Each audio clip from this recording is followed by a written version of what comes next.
درنو لیدونکو السلام علیکم. امریکا ته د طالبانو خبرداری.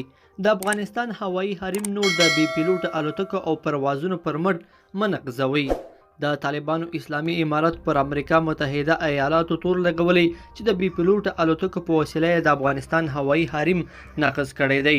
باختر خبري اژانس ته د طالبانو رسمي نشراتي ارګان ګرځېدلی دی. د دوی له قوله نن دا خبر خپور کړی دی.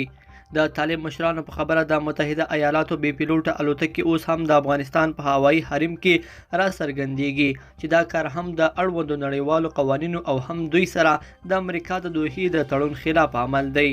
طالبانو په ټولو هیوادونو په ځانګړي ډول پر امریکا غږ کړی دی چې د نړیوالو تعهداتو ژمنو او قوانینو په رڼا کې له افغانستان سره د متقابل درناوي او کړو ژمنو تر سیوري لاندې تعامل وکړي، څو د دوی په وینا د ټولو بدو عواقبو مخه ونیول شي.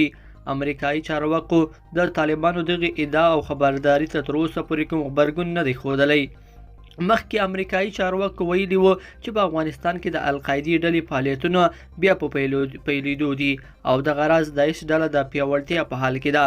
دوی ټینګار کړی وو چې د افغانستان خاوره له فضا څخه څاري او په سیمه کې خپل هوایي امکانات به د طالبانو له همغږي او اجازې پرته د هغو ګواښونو د ځپلو لپاره وکاروي چې د افغانستان له خاورې دوی ته متوجه کیږي.